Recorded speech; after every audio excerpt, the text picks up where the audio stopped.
So today we're going to discuss the employee empowerment. This is one of the TQM best practices that often applied mostly to the Japanese firm, and not only the Japanese firm is not now applying the TQM programs, but meron din tayong mga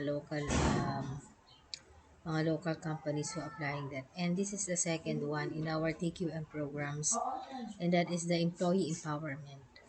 So, employee empowerment, it means involving employees in every step of the production process.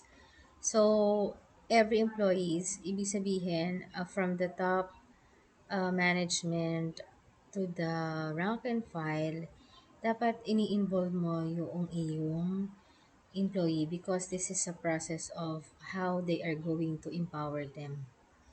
And this is best done with a high degree of involvement by those who understand the shortcomings of the system.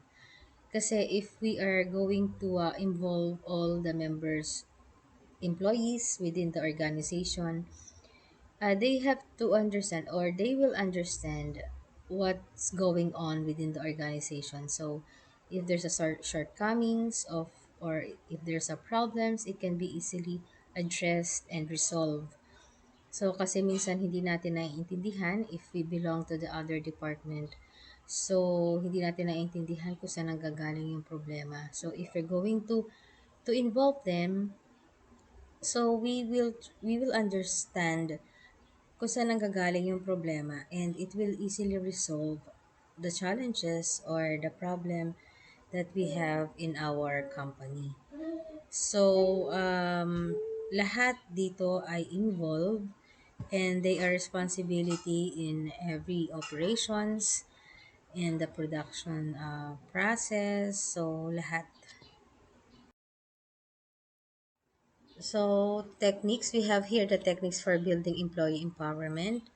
So, first, building communication networks that include employees. So, a good communication is a one way to have a good and lasting relationship. So, before you build a relationship with each other or within the people in the organizations, we should have a good communication because a good relationship starts with a good communication. So, second, developing open, supportive supervisors.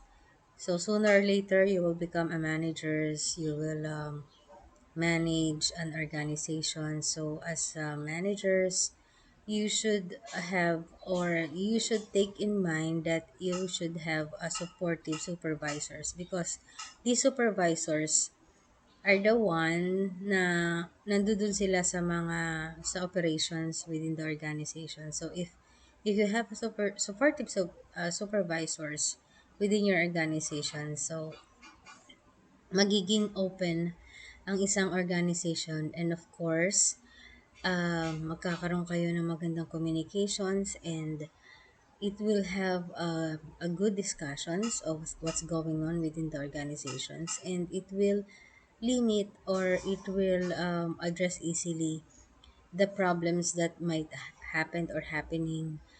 Kung maliit pa yung problem, so madali siyang mariresolve.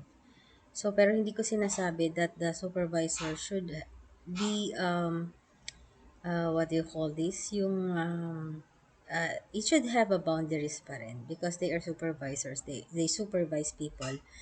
So, ang sinasabi lang dito is open dapat ang supervisors. That's the reason why there are companies who have this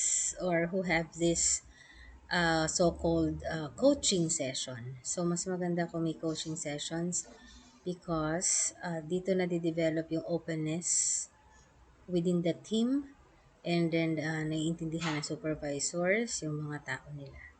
Okay, so the third one is moving responsibility from both managers and staff to production employees.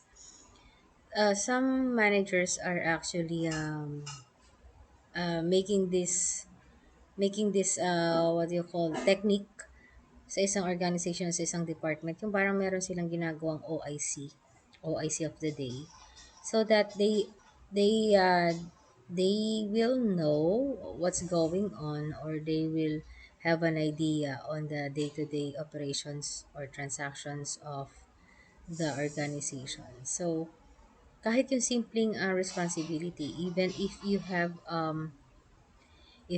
a program within your organization, for example, you have Christmas party. So, sometimes yung mga yung staff, so bigyan nyo ng mga responsibilities or committees.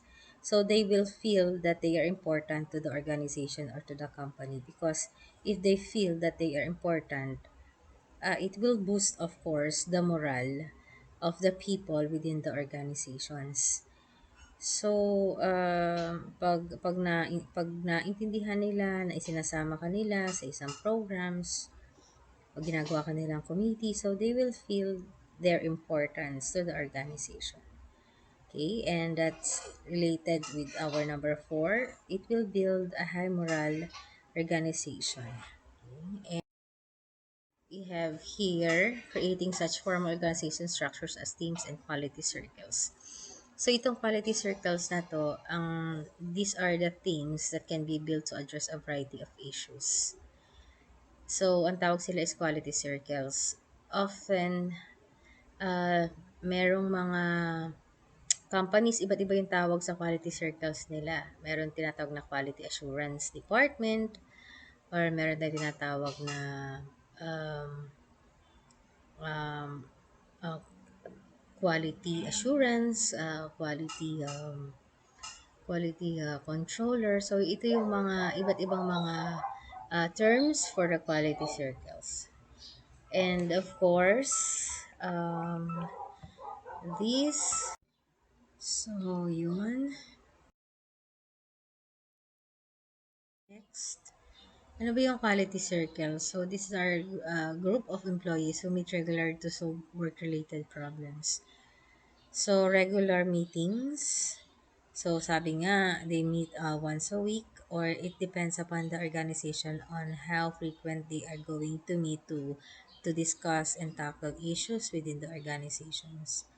So the members receive training in group planning, problem solving, and statistical quality control. So aside from their actually duties as a quality circle within the organization, so they have a separate training and planning, problem solving, and statistical quality control. That's the reason why they often meet once a week or sabi ko nga kanina, depende sa organization kung uh, how frequent they are going to meet. So now we have here the just in time. This is another programs of TQM. So just in time. If you're going to have or to meet these words, your first time to meet this word, JIT. So, ang may isip nyo is, you come just in time. So, parang sakto sa oras. Diba? But, when I first encountered this word, that is my first impression about the definition of this term. However, that is not the definition of the just in time in a TQM concepts. So the definition of this is a system designed to produce or deliver goods just as they are needed. So the philosophy behind JIT is one of the continuing improvement and enforced problem solving. So JIT, it means if you're going to produce a product, example, if you're going to produce 100 motorcycles in 1 month, so, ilan bang tires ang kailangan mong orderin sa iyong suppliers? If you're going to apply JIT or just in time in your organization, the tires that you're going to order in your supplier is or are 200. Okay? So, sakto. 200 lang yung orderin mong tires. You might be asking na, ma'am, hindi ba mas ano yun? Kasi nga, kailangan sakto lang yung orderin. Because yun nga yung idea ng JIT.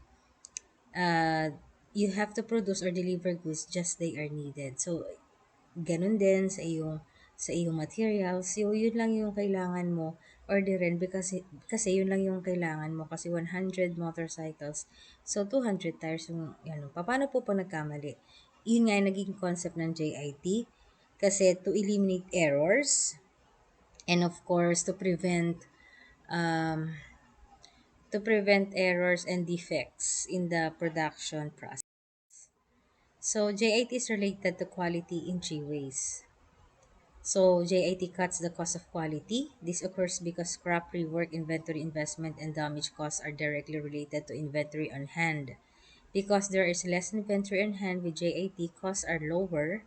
Additionally, inventory hides bad quality whereas JIT immediately exposes bad quality.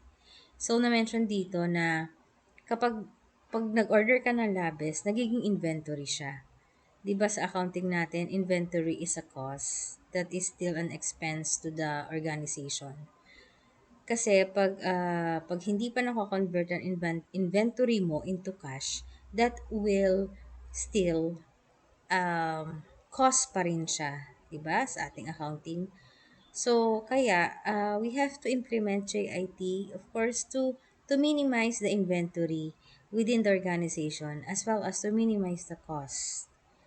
Kasi more inventory, that is more cost to the organization. Secondly, JIT improves quality. As JIT shrinks with time, it keeps evidence of errors fresh and limits the number of potential sources of error. So, just like I mentioned earlier, so nalilimit mo yung error, 'di ba? So if you know that these are your raw materials, so ibig sabihin there's no room for mistakes. So you have to do things right for the first time.